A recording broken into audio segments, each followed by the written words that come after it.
चलिए बच्चों, नेक्स्ट हम लोग बात करते हैं कार्बनिक यौगिकों के शोधन की विधियां। मतलब हमारे पास ऑर्गेनिक कंपाउंड है, कार्बनिक यौगिक है, उसे हमें शुद्ध करना है। मतलब हमारे पास वो अशुद्ध रूप में है। मतलब अशुद्ध रूप में कैसे हो सकता है कि या तो हमें जो प्रकृति में हमारे को मिला है वो अशुद्ध रूप में है, या फिर हमने किसी एक्सपेरिमेंट से उसको बना लिया है। तो अकेला वो नहीं बना, उसके साथ जो सह उत्पाद बने हैं वो भी उसी में मिक्स है, तो वो पूरा शुद्ध नहीं है। हमारे को उसे शुद्ध करना है, तो उसके लिए क्या क्या मेथड्स हम लोग यूज कर सकते हैं उसके बारे में बात कर रहे हैं। तो यहाँ पे लिखा हुआ है, किसी प्राकृतिक स्रोत से निष्कर्षण अथवा प्रयोगशाला में संश्लेषण के पश्चात कार्बनिक यौगिकों का शोधन, मतलब प्योरिफिकेशन, मतलब उसको शुद्ध करना आवश्यक होता है। मतलब हमारे को कार्बनिक यौगिक या तो प्रकृति से मिला है या फिर प्रयोगशाला में हमने उसको बनाया है।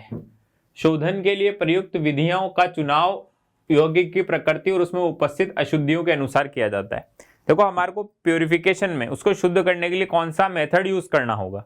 हमारे पास अलग अलग मेथड है, जैसे ऊर्ध्वपातन, क्रिस्टलन, आसवन, विभेदी निष्कर्षण, वर्ण लेखन। तो कौन सा मेथड हमारे को यूज करना है? सब्लिमेशन यूज करना है, क्रिस्टलाइजेशन यूज करना है, डिस्टिलेशन यूज करना है, डिफरेंशियल एक्सट्रैक्शन यूज करना है, या फिर क्रोमेटोग्राफी यूज करना है। 5 मेथड्स के बारे में हम लोग पढ़ेंगे। कौन सा मेथड यूज करना है वो डिपेंड करता है उस ऑर्गेनिक यौगिक पे, उस कार्बनिक यौगिक पे, और उसमें जो उपस्थित अशुद्धि है उसके प्रकृति के आधार पर हम चुनाव करते हैं कि कौन से मेथड का हम यूज करें। देखो यहाँ पे लिखा हुआ है, अंततः यौगिक का गलनांक अथवा कथनांक ज्ञात करके उसकी शुद्धता की जांच की जाती है। अधिकांश शुद्ध यौगिकों का गलनांक या कथनांक सुस्पष्ट होता है। ठीक है, मतलब अगर हमारे को जो यौगिक मिल गया वो शुद्ध है या नहीं, उसकी जांच हम कैसे करते हैं? उसके गलनांक या क्वथनांक से। और ज्यादातर जो भी यौगिक होते हैं कार्बनिक यौगिक, उनके गलनांक या क्वथनांक फिक्स वैल्यू होते हैं। जैसे फॉर एग्जांपल, जैसे मान लो वाटर की बात कर लेते हैं। वाटर का बॉइलिंग पॉइंट जनरली सामान्य उसका क्वथनांक क्या होता है? 100 डिग्री सेल्सियस होता है। 100 डिग्री पे वाटर उबल जाता है। ऐसा नहीं होता कि 100 पे उबलना चालू हुआ और 110 तक उबलता ही जा रहा है, मतलब वाष्प अवस्था में जाता ही जा रहा है। एक फिक्स वैल्यू होती है, और इसके आधार पर हम ज्ञात कर सकते हैं कि भाई वो हमारे यौगिक शुद्ध है या नहीं। जैसे मान लो फॉर एग्जांपल बेंजोइक अम्ल है, हमने निकाल लिया बेंजोइक अम्ल। अब हमें कैसे पता करना है कि वो शुद्ध है या नहीं? मान लो हमारे को पता है बेंजोइक अम्ल का क्वथनांक सपोज करो 200 डिग्री है ना, कुछ भी होगा मुझे याद नहीं। तो अब जो यौगिक मिला उसको उबाल के देखते हैं, अगर वो 200 डिग्री पे उबल गया तो हम बोल देंगे कि हाँ भाई ये शुद्ध है। तो गलनांक और क्वथनांक की सहायता से हम उसकी शुद्धता की जांच कर सकते हैं। तो एक एक करके इन 5 मेथड्स के बारे में हम लोग पढ़ते हैं। बिल्कुल आसान आसान है। सबसे पहले बात करते हैं हम लोग ऊर्ध्वपातन की, सब्लिमेशन की। देखो, ऊर्ध्वपातन का मतलब क्या होता है कि ठोस को गर्म किया और वो सीधा वाष्प में चला गया, बीच में द्रव में गया ही नहीं, है ना। ठोस को गर्म किया, सीधा वाष्प में चला गया। जैसे ऐसे ठोस के अगर मैं कुछ एग्जांपल दूं आपको, जैसे आयोडीन होता है, आयोडीन सॉलिड, वो ऊर्ध्वपातित हो जाता है।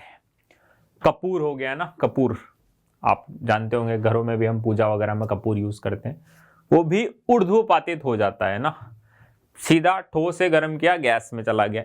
अमोनियम का क्लोराइड होता है, ये भी ऊर्ध्वपातित हो जाता है। बहुत कम ठोस ऊर्ध्वपातित हो पाते हैं, बट ठीक है, ऊर्ध्वपातित हो सकते हैं ठोस गर्म करे तो इस टेक्निक का यूज हम लोग कब करते हैं? जब हमारे पास जो कार्बनिक यौगिक है जिसको हमें शुद्ध रूप में लेना है वो ठोस है ना। और इसमें ऐसा है कि जो कार्बनिक यौगिक जिसे हमें प्राप्त करना है शुद्ध रूप में, और जो अशुद्धि है, इसमें से एक तो ऊर्ध्वपातित हो और दूसरी ऊर्ध्वपातित ना हो। तो एक को गर्म करेंगे ऊर्ध्वपातित हो जाएगी, दूसरी नहीं हो पाएगी। जैसे मान लो शुद्ध जिसको हमें चाहिए वो ऊर्ध्वपातित हो सकता है, और जो अशुद्धि है वो ऊर्ध्वपातित नहीं हो पा रही, तो गर्म किया तो जो हमें चाहिए ऊर्ध्वपातित हो गया, तो उस गैस को हमने अलग कर लिया, और जो अशुद्धि ऊर्ध्वपातित नहीं हो पाई तो वो अलग हो जाएगी। ठीक, तो इसमें लिखा हुआ है, आपने पूर्व में सीखा है कि कुछ ठोस पदार्थ गर्म करने पर बिना द्रवावस्था में आए वाष्प में परिवर्तित हो जाते हैं। वो कुछ ठोस पदार्थ मैंने आपको बताया है कौन कौन है। जैसे मैं यहाँ पे लिख भी देता हूं, अमोनियम का क्लोराइड, आयोडीन और कपूर, है ना, ये ऐसे ठोस पदार्थ है। उपरोक्त सिद्धांत पर आधारित शोधन तकनीक को ऊर्ध्वपातन कहते हैं। इसका उपयोग ऊर्ध्वपातनीय यौगिक का दूसरे विशुद्ध यौगिक जो ऊर्ध्वपातनीय नहीं होते से पृथक करने में होता है। मतलब वही है कि एक यौगिक ऊर्ध्वपातित हो जाएगा और जो उसमें अशुद्धि है वो ऊर्ध्वपातित नहीं हो पाएगी। तो जो ऊर्ध्वपातित हो रहा है और जो ऊर्ध्वपातित नहीं हो रहा है वो अलग अलग हो जाएंगे। तो हमने यहां से उसको अलग कर लिया है अशुद्धियों से। ठीक है, दूसरा तरीका है हमारे पास क्रिस्टलन, क्रिस्टलाइजेशन। देखो आप पहले तरीके को समझिए ना, क्या तरीका क्या है इसमें। क्या होता है, जैसे मान लो आपके पास शक्कर है, शुगर है, चीनी है, उसको आपने बिल्कुल पीस के बुरादा कर लिया उसका, है ना, और एक तरफ मिट्टी लिया आपने, वो बिल्कुल बारीक वाली मिट्टी ना, बालू मिट्टी, दोनों को आपने मिक्स कर लिया, मिला दिया बिल्कुल। अब आपको बोला कि इनको अलग करके दिखाओ, तो अब एक एक दाना तो हम अलग अलग करने बैठेंगे नहीं। हम क्या करते हैं, पानी में घोला, इसको पानी में घोल लिया। तो पानी में घोल लिया तो आपको पता है कि मिट्टी तो पानी में नहीं घुलती, बट जो शक्कर है वो तो पानी में घुल जाएगी।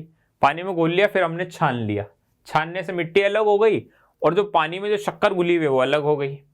अब हमारे पास जो वो शक्कर वाला पानी है ना, चाशनी जो भी है वो, उसको हम गर्म करते हैं। अब गर्म करेंगे तो पानी तो उड़ जाएगा, शक्कर शक्कर रह जाएगी, तो शक्कर अलग हो गई किससे, मिट्टी से। तो यही फंडा है क्रिस्टलन का। क्या है फंडा, इसको मैं एक बार पढ़ता हूं। यह ठोस कार्बनिक पदार्थों के शोधन की प्रयुक्त विधि है। यह विधि कार्बनिक यौगिक और अशुद्धि का किसी उपयुक्त विलायक में इनकी विलेयता के निहित अंतर पर आधारित है। जैसे मैंने ही बोला ना कि मिट्टी और शक्कर है, तो एक उपयुक्त विलायक जो हमने पानी लिया उसमें घोला, शक्कर घुल गई बट मिट्टी नहीं घुल पाई, तो विलेयता में अंतर पर आधारित है। अशुद्ध यौगिक को किसी ऐसे विलायक में घोलते हैं जिसमें सामान्य ताप पर अल्प विलय परंतु उच्चतर ताप पर यथेष्ट मात्रा में घुल जाता है। मतलब शक्कर है वही है, हमारे यहाँ तो ऐसा था कि भाई शक्कर सामान्य ताप पर विलय हो रही थी, बट अगर उच्च ताप पर घोलेंगे तो ज्यादा विलय हो जाएगी। तत्पश्चात विलयन को इतना सांद्रित करते हैं कि लगभग संतृप्त हो जाता है। विलयन को ठंडा करने पर शुद्ध पदार्थ क्रिस्टलित हो जाता है। अब इन्होंने क्या करा है, इन्होंने पहले ही शक्कर इतनी घोल दी, घोले जा रहे हैं कि विलयन संतृप्त हो गया। मैंने क्या बोला कि भाई पहले घोल लो, इतनी घुल रही है, बाद में गर्म करके पानी उड़ा दो। इन्होंने क्या करा, घोलते जा रहे हैं, एक टाइम के बाद शक्कर घुलना बंद हो जाएगी, फिर उसको ठंडा कर लो तो शक्कर जम जाएगी, है ना, तो जमी हुई शक्कर अलग आ जाएगी। शुद्ध पदार्थ क्रिस्टलित हो जाता है जिससे निस्यंद द्वारा पृथक कर लेते हैं। मतलब निस्यंद मतलब छान के अलग कर लेते हैं। निस्यंद में मुख्य रूप से अशुद्धि और यौगिक की अल्प मात्रा रह जाती है। ठीक है, वो अलग हो गया। यदि यौगिक को किसी एक विलायक में अत्यधिक विलय और अन्य विलायक में अल्प विलय होता है, तब क्रिस्टलन उचित मात्रा में इन विलायकों की मिश्रण से करके किया जाता है। मतलब हम लोग ऐसे भी कर सकते हैं कि एक विलायक में ज्यादा विलय, एक में कम विलय है ना, तो ऐसे विलायक में घोल लिया जिसमें वो ज्यादा विलय है, तो वो जो भी हमारे को शुद्ध पदार्थ चाहिए था वो ज्यादा विलय विलायक में घुल के अलग हो गया, फिर हमने उसको गर्म करके उसका क्रिस्टलन कर लिया। अब इसका एग्जाम्पल याद रखें, सक्रियत कास्ट कोयले, एक्टिवेटेड चारकोल की सहायता से रंगीन अशुद्धियां निकाली जाती है। ठीक है, ये एग्जाम्पल याद रखना है। ठीक, यौगिक और अशुद्धि की विलयता में कम अंतर होने की दिशा में बार बार क्रिस्टलन किया जाता है। मतलब अगर ऐसा है कि जो अशुद्धि है वो भी विलायक में थोड़ी बहुत घुल रही है, जैसे मान लो मिट्टी सपोज करो थोड़ा बहुत घुले अगर पानी में, तो बार बार क्रिस्टलन करेंगे। मतलब कि जैसे मान लो ऐसा है कि मान लो कि मिट्टी भी थोड़ी बहुत पानी में घुलती है, तो पहले आपने शक्कर और मिट्टी घोली, तो शक्कर तो पूरी घुल गई, मिट्टी थोड़ी बहुत घुली, फिर क्रिस्टलन किया।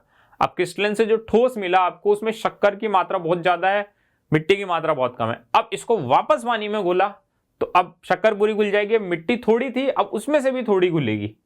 तो ये प्रोसेस 3-4 बार करेंगे तो अंत में ऐसा हो जाएगा कि ऑलमोस्ट शक्कर हमें मिल जाएगी और मिट्टी ना के बराबर रहेगी, तो लगभग शुद्ध हो जाएगा।